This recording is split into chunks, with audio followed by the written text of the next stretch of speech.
నాకు తెలిసి అయితే అది వాస్తవమే. నేను అందుకే ఏమంటున్నాంటే మా క్రిస్టియన్లు బైబిల్ని ఒక భుజాన మోసిరు కదా, ఒక భుజాన భారత రాజ్యాంగం మొయ్యిరు. భారత రాజ్యాంగం మోస్తే తిరుగుబాటు ఎట్లా చేయాలో తెలుస్తుంది. బైబిల్ మొత్తురు కదా, ఒకసారి భారత రాజ్యాంగం మోసి చూడండి. వాళ్ళు చెప్పేది విన్నారు కదా. మరి నీ తాత భారత రాజ్యాంగం రాసి నీకు హక్కులు ఇచ్చిన డాక్టర్ బాబాసాహెబ్ అంబేద్కర్ ఏం చెప్పిండు ఒకసారి నువ్వు చదవాలి కదా. చదివితే నీకు తిరుగుబాటు తెలుస్తుంది అన్న. పాస్టర్ వచ్చే పరలోకి ఉన్న ప్రభు అని నేను కళ్ళు మూపించేవాడు నేను వాడెత్తుకుని పా. ఇది నీకు ఎట్లా చెప్పు? దశభావం అదే నువ్వు ఉన్న భావం గుంజుకునే. ఇది క్రిస్టియన్ల మీద కోపం కాదు, దళితుల మీద కోపము. దళితులు ఏడురన్న చివరి గుర్రు. ఈ మనధర్మశాస్త్రం చివరి ఉన్న కాడ స్టార్ట్ చేసిర్రు, వీళ్ళని కొనసాగిస్తున్నారు. ఇప్పుడు మొన్నటిదాకా ఆదివాసులు అయిపోయారు. మార్చి 31 ఆదివాసులు కథం. ఇప్పుడు మార్చి 31 ఆదివాసులు కథం. మార్చి 24 మళ్ళీ భాగవతం ముందర వేసుకురు. ఇక దీని మీద మళ్ళీ పోరాటం. అంటే బీజేపీ ఆర్ఎస్ఎస్ స్పష్టంగా ఈ దేశంలో మనధర్మాన్ని అమలు చేయడానికి పూనుకుంది.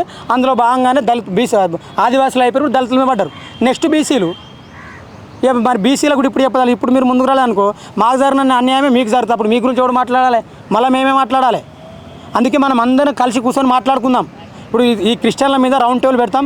పెద్ద ఎత్తున దళిత క్రిస్టియన్లు అందరూ పాల్గొనాలి.